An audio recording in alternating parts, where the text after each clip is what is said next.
ብልጽግና ጽሕፈት ቤት ቅርንጫፍ ኃላፊ አቶ አለማየሁ አሸናፊ አለማየሁ፣ መምህር ቆሞስ አባ ለይኩን ወንድፍራው የደቡብ ወሎ ሃይማኖት ተቋማት ጉባኤ ሰብሳቢ፣ ልዩ ልዩ የእምነት ተቋማት መሪዎች፣ የመንግስት መስሪያ ቤት መሪዎች፣ እንደየማዕረጋችሁ የተወደዳችሁና የሰላም አምባሳደር የሆናችሁ የደሴ ከተማ ሕዝብ በፊታችሁ ቆሜ የልዑል አምላክ የእግዚአብሔርን የሰላም መልእክት እንዳስተላልፍ ስለተፈቀደልኝ ከልብ አመሰግናለሁ።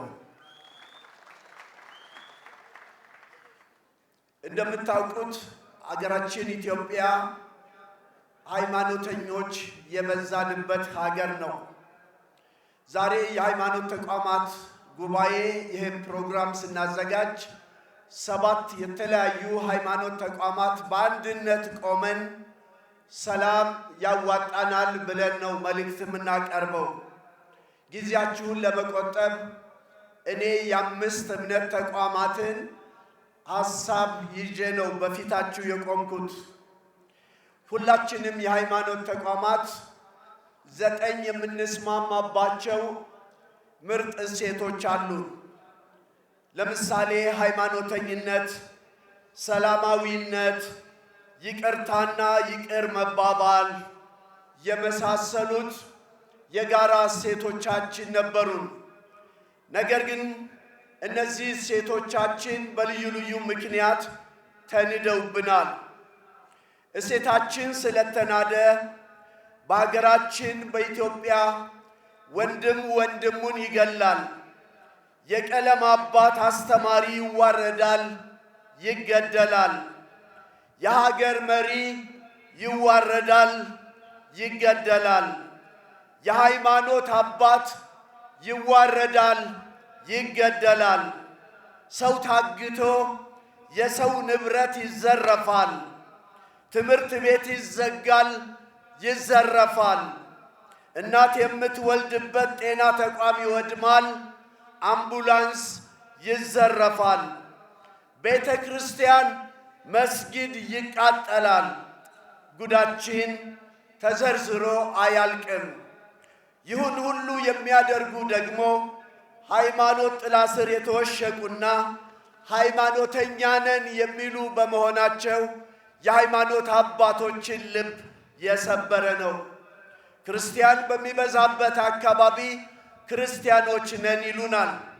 ሙስሊም በሚበዛበት አካባቢ ሙስሊም ነን ይላሉ።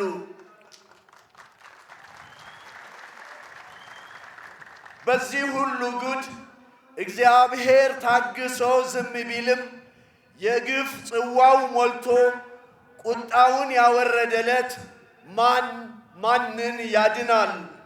ወይስ በግፍ የተሰበሰበና የተዘረፈ ሀብት ያድነን ይሆን? በጥቅሉ ዛሬ በዚህ ሰላማዊ ሰልፍ ላይ የምናስተላልፍላችሁ ዋና መልእክት አንደኛ፣ የሰላምን ጥሪ ተቀብላችሁ ወደ ሕዝባችሁ የተመለሳችሁትን ከልብ እናመሰግናለን፣ ጀግኖችም እንላችኋለን። እርቅን ሰላምን መቀበል መንፈሳዊ ጀግንነት ስለሆነ እናመሰግናችኋለን። ሁለተኛ፣ ለእርቅና ለሰላም እጁን የዘረጋውን የፌዴራልና የክልል መንግስትን ከልብ እናመሰግናለን። በልበ ሰፊነት የጠፋውን ልጅ በይቅርታ በእርቅ መቀበል የመልካም አባትና የመልካም መንግስት ባህሪ ከክርስቶስ ኢየሱስ የተወረሰ ባህሪ ስለሆነ ከልብ እናመሰግናችኋለን። ሶስተኛ፣ በጦርነት ላይ ያላችሁ ወገኖች ሁሉ ጦርነትን በማቆም ሰላም እንድታወርዱ የሀገርም ሆነ የቡድን ጥያቄያችሁን በውይይት በምክክር ብቻ እንድትፈቱ በእግዚአብሔር ስም ጥሪያችንን እናስተላልፋለን። ነፍጥ አንግባችሁ ለሕዝባችን ነፃነት ነው ብትሉም ለጉስቁልና ለብዙ ደም መፍሰስ ምክንያት መሆናችሁን ተገንዝባችሁ ዛሬ ነገ ሳትሉ የሰላሙን ጥሪ እንድትቀበሉ በልዑል እግዚአብሔር ስም ድጋሜ ጥሪያችንን እናቀርባለን። አምስተኛ ዓመትና ከዚያ በላይ እየቀረበላችሁ ያለውን የሰላም ጥሪ የማትቀበሉ ሁሉ ሕዝብ እያነባባችሁ የሃይማኖት አባቶች እያዘኑባችሁ እግዚአብሔር እያዘነባችሁ እንደሆነና ለፈጣሪ ቁጣ የተዘጋጃችሁ መሆኑን በአጽንዖት ልንገልጽላችሁ እንወዳለን። 6 በሁሉም ኢትዮጵያ ክልሎች ያላችሁ ምዕመናን በሙሉ በጾም በጸሎት እግዚአብሔርን ለመለመንና ደም መፋሰሱን የሰላምና የእርቅ ጠላትን በማውገዝ በአንድ ልብ እንድትነሱ ጥሪያችንን ከልብ እናቀርባለን።